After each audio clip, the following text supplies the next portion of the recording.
Hey there, welcome back to my channel. If you're new to my channel, my name is Lorraine, and in this video I'm going to be going over Gemini Sun with a Cancer Moon.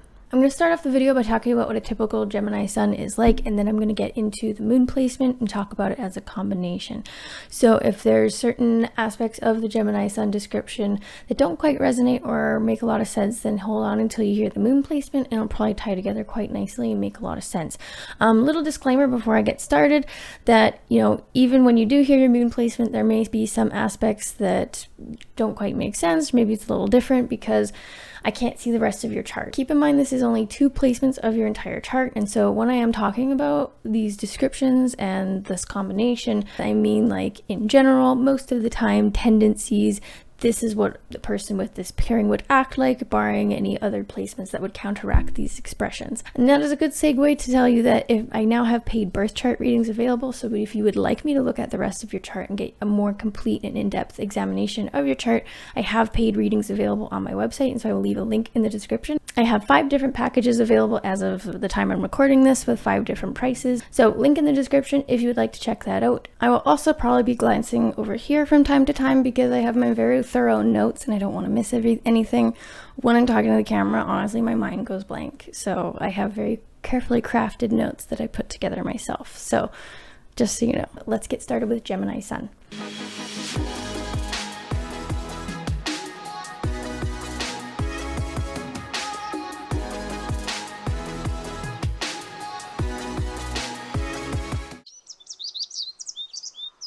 So basically, I'm going to list a few descriptive words of Gemini, and then I'm going to get into giving you a more complete picture of how this plays out in real life. I'm all about explaining things practically, giving you a complete picture of this, of like a real person with this pairing. And so Gemini Suns are very energetic, social, adaptable, conversational. They're great communicators. They're persuasive, curious, restless, easily bored, high-strung. They tend to quite enjoy gossip, and they are a bit disorganized. So Geminis are often social butterflies, and again, this can depend on whether this person is introverted or extroverted. I know a lot of people assume that all Geminis are extroverted because they tend to be that way, but some are introverted. Even if they are introverted, they're usually very good at socializing and communicating. It's just whether or not that exhausts them or not, and they need alone time. But for the most part, they just really enjoy having conversations with all types of people, and they're good at it. They make really good first impressions because they're really able to tailor their conversations and how they present themselves to who they're around. They're really good at reading a room. Now, Geminis have a lot of energy. They are very easily restless, and they're very easily bored, and so they need a lot of stimulation. Now, because of this, they not only enjoy change, but they actually need it. They need that variety, that fresh experiences, and that change in their life in order to keep them entertained. Because they're always on the go, looking for new topics, places to explore, things to learn, people to talk to, their knowledge of subjects and their connections to people tend to be a little more surface level and not super deep. And that's because they just don't, because they're always on the move to new, they don't have enough really time to be able to go deeper into a subject or go deeper with connecting with someone.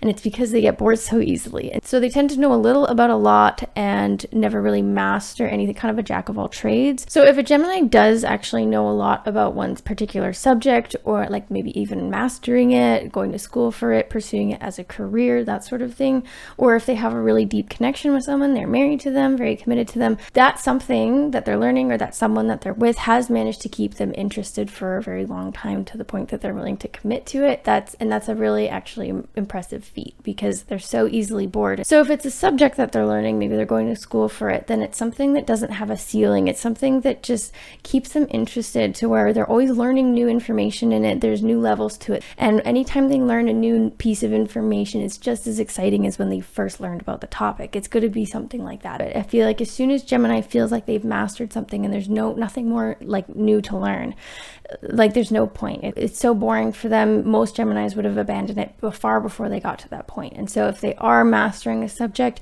it must be very interesting to them and have new levels to it. And if they're really committed to someone and have that like either deep friendship or deep relationship with someone, then that's a person who is really able to adapt and keep up with Gemini. They're definitely not boring. It's someone who's always growing with them, who's always down for their adventures or their fresh experiences and willing to do hobbies with them, or at the very least hear about them and be just as excited to hear about them as they were the first time Gemini told them about something cool they did. They actually love to listen to people who are experts, masters, or just know a lot about one subject. And that can actually be really attractive and interesting to them because they're not generally like that. And because then if you know a lot about something or you're an expert or a master, chances are that is information that Gemini does not know. And so it's very fascinating to them because they probably don't know it because they haven't been able to devote enough time to get to that level. And so it's really fascinating and probably attractive to them to be able to learn that from someone, and because then you're connecting on that intellectual level, which Gemini really likes. Now with Gemini, they are very energetic, but sometimes this isn't always physical energy. I think pretty much every Gemini has that mental energy. They're very mentally energetic, and then some can be physically energetic, and that usually kind of depends on if they're more extroverted or introverted. If they're more introverted, it's mostly just that mental energy. And if they're more extroverted, it's usually kind of a combination of both, but they'll probably express that energy more physically in order to try and process everything that's going on there in their head. So Gemini believes in many truths, and like an infinite number of truths, as opposed to Gemini's opposite sign in Sagittarius, which is in the search of or believes in one absolute truth. For Gemini, something can be true for one person while the opposite can be true for another person, and Gemini views both as being equally valid and equally true. And Gemini also gets very caught up in the moment. When they're having a conversation with someone, that's the most important conversation at that time. And so when they're talking with someone, they could be talking with person A and agreeing with them that what they believe is true, and then they could have a conversation with person B, and now that conversation is the most important, and they could agree with person B who believes the exact opposite of person A, and then people can kind of wonder about this inconsistently, like you agreed with both of us, and it's because one, they got caught up in the moment, and that's the most important thing in that moment. But also, again, Gemini believes in multiple truths, and so they believe that person A is true because they believe it's true for them, and person B as well. So when people wonder, like, oh, which one do you believe? Like for Gemini, it's both. It's all of them. No two beliefs are mutually exclusive in their mind because it's true for someone. And this is kind of how I imagine Gemini. Like, you know, when someone starts drinking really early in the day, and they usually get called out for it, and then they're like, it's 5 o'clock somewhere. Gemini is like getting called out for talking about an opinion or belief that contradicts something they said earlier, and they're like, it's true for someone, or I got caught up in the moment. And that's pretty much a good summary of Gemini.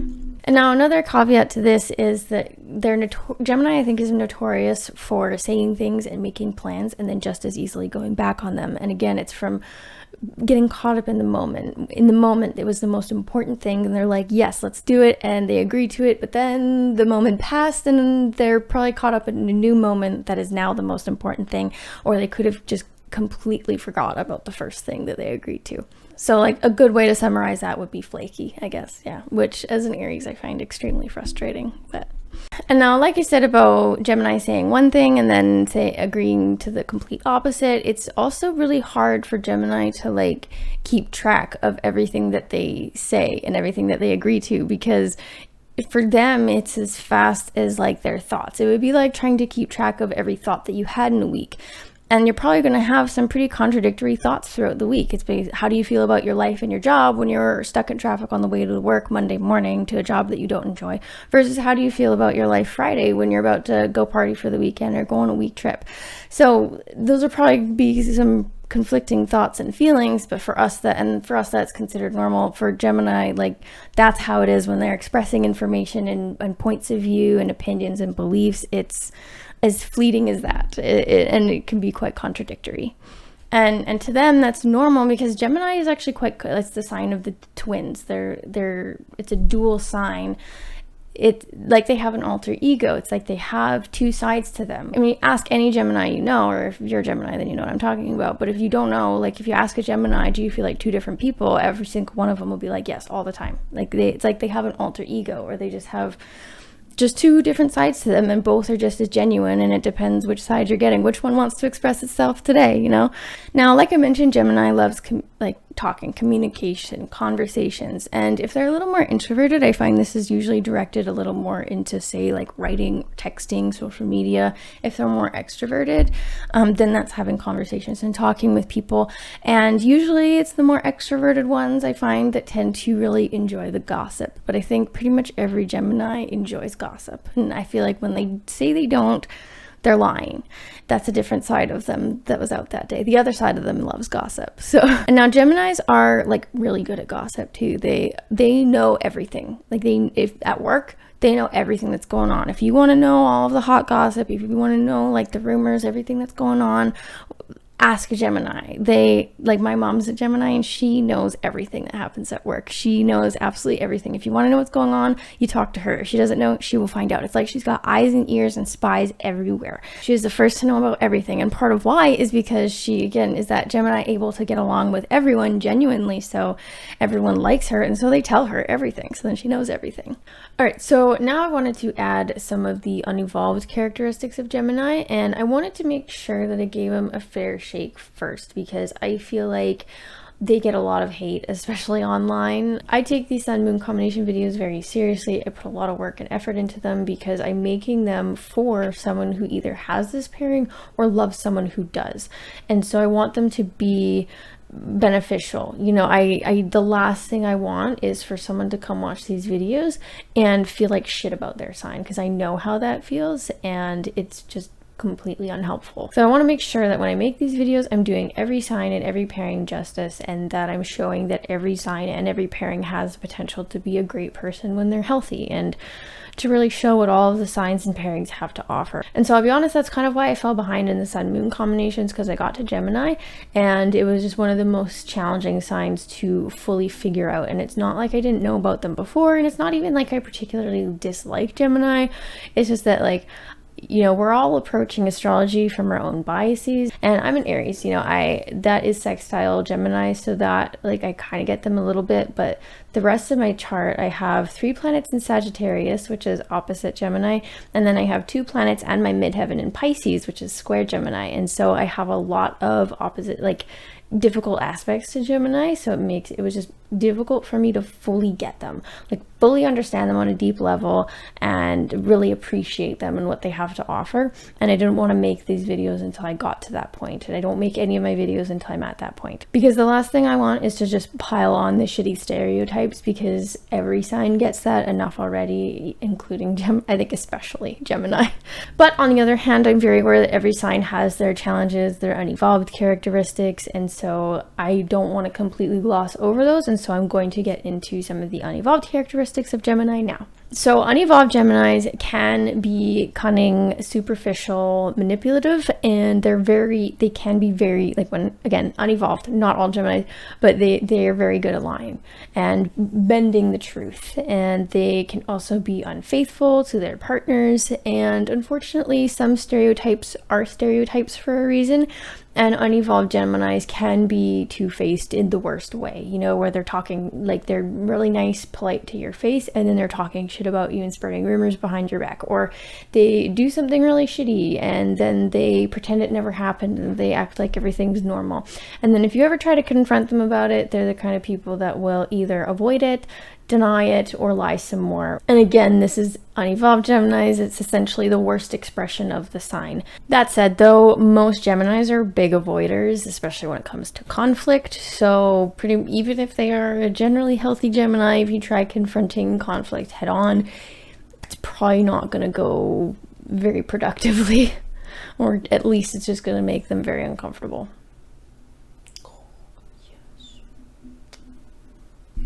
Why is your butt wet? Say hello.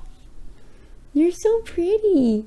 Now, before I get to the moon placement, I wanted to let you know that I have officially launched my relationship course called Relationship Astrology 101. In that course, I would teach you all about how to build amazing relationships based off of your birth charts and compatibility. And this isn't just going to be one of those auto-generated charts. We're going to really dive deep into your charts and understanding how you and your partner, if you have one, how you guys are compatible and what ways you aren't, because everyone has certain amounts of compatibility and difficult aspects in their chart. And so we would actually go over how to overcome some of those challenges in order to build a truly fulfilling, amazing relationship. So if you were interested in that, check it out. I have a link in the description. Enrollment is available until August 15th. I may extend it if we need some more time to get some more students, but as of the time I'm recording this, it's available at a discount until the 15th. So check that out, link in the description. So now I get to Cancer Moon. Cancer Moons are very sensitive, nurturing, gentle, patient, and nostalgic. They use their feelings to form opinions. So this will be a Gemini that has a lot more subjective opinions than other Geminis. Cancer Moons are also very loyal, protective, and of their loved ones especially. They need to have like a nice home life with their loved ones. And so they can actually be a little bit needy sometimes because they need to be needed. Cancer Moons really want to contribute to their loved ones' lives. They're very nurturing. But this constant need to be an important fixture in their loved ones' lives can make some people feel smothered. And so if they have a loved one that wants to do it on their own or doesn't really need them, Cancer Moons are quite easily offended and may take that as a rejection. And so because Cancer Moons feel so deeply, they tend to really get consumed by their emotions, and so they may tend to wallow and get really down on themselves and are prone to mood swings. But together, this is a pairing that will actually be probably quite a good balance of thinking and feeling. And then with the Cancer Moon, they're definitely going to be more intuitive than a typical Gemini, which is usually more like observant and picking up on what they see. But this is gonna be someone who picks up on everything, because you have the Gemini picking up on all like the details and what they're seeing and hearing and learning from people, and then you've got that Cancer intuition. So there's really not a whole lot that happens that this person doesn't pick up on. With this pairing, this is someone who is very likely that their pursuits, that like those new experiences and the new things that they do that Gemini wants to do, they're going to need some level of emotional satisfaction in order for them to be emotionally satisfied, in order to satisfy that Cancer Moon. So it's less likely to want new experiences just for the sake of having new experiences and learning new things. They'll need to have some level of emotional connection to whatever it is that they're pursuing and actually be interested in it in order to be emotionally fulfilled. This is someone who is definitely able to form deeper, more long-lasting connections with people than other Geminis because of the Cancer Moon. Definitely more so than Geminis that have other air moons, but they probably have some like thorough process before letting people become a more long-term fixture in their life. Like they have some kind of way to weed out people from going from that kind of happy, jovial, surface level Gemini connection where they can get along with everyone and they're like an acquaintance, versus then getting to really know that Cancer Moon and being a more permanent fixture in their life. And once they get to that point, a Cancer Moon is someone who is going to really hold on tight. They hold on tight to their loved ones, and they will have someone in their life for a very long time, and they don't let people go, even if they maybe should. So the best example I can think of with this pairing would be a stay-at-home mom who's very busy. You know, she takes pride in being a mom, and then even when her kids are at school, she's doing stuff. You know, she's going out and exercising with her other mom friends. She has hobbies. She's very involved with her kids' school, like doing these fundraisers and field trips, and she has her kids in sports and band camp and all these other things, and she's really involved in her kids' extracurriculars. Like, she's a mom, and she really takes pride in that, and that's really fulfilling to her with the Cancer Moon. But she also has to have her own stuff. She has to have her own stuff and her things that she likes to do. You know, she has her fork in all these different pies. Doing all these things, she gets to like stay busy. All of these things she enjoys, she gets to do, have new experiences, talk to new people, and then of course she's also the first to hear about all the hot gossip going on with all the other moms. And then in the evening, she might actually have some time to herself, like curl up and read a book. Now, I know that's not going to be the profile of every Gemini Sun, Cancer Moon. That was kind of the picture I get when when I picture this person, and it doesn't have to be that exact scenario, but I'm trying to paint a picture of someone who needs to be busy, but they have a lot of different hobbies, things that they like to do. They're really involved with with people's lives, but those people's lives are usually their loved ones. So they're probably involved with their if they have siblings, family, friends, just their own chosen family, whatever it may be. They're very involved with their loved ones' lives, and they stay busy but still have their own thing to do. And it's like they really value that home life, because that is a level of that's how they get their emotional stability and their emotional security and how they're fulfilled emotionally. But they're also not content to be at home all day every day with nothing of their own to do, and so they're going to have to stay busy. They need a blend of both, because just having all of those new experiences with no loved ones to come home to or to share it with or to be involved with or help or be needed by is going to be very unfulfilling for this person. And so they need that home life, that loved ones who need them and to be involved and help them, but at the same time they also need to like have their own shit that they do, on their own hobbies and their own interests and their own friends. And then another thing worth mentioning with this pairing is that they have a better memory because of the Cancer moon. Like I said, they're really picking up on things, especially like emotional, personal things. They're definitely going to remember. That's all I have planned for today's video. Thank you so much for watching. Like I mentioned earlier, I have paid birth charts available, and so if you would like a more complete analysis of your chart, I have different packages and prices available with a link in the description. And if you're interested in relationships and compatibility and all that great stuff and want an amazing relationship like the one I have, then link in the description. And we're talking an Aries Sun, Sagittarius moon that managed to settle down, so it's pretty incredible when you think about it. Anyway, so paid birth chart readings and my relationship course, all available with links in the description. Thank you so much for watching, and if you haven't already considered liking this video and subscribing, I'd really appreciate it. And thank you to everyone who has helped support this channel so far and brought it to where it is. I'm monetized with over 2,000 subscribers now, so thank you very much.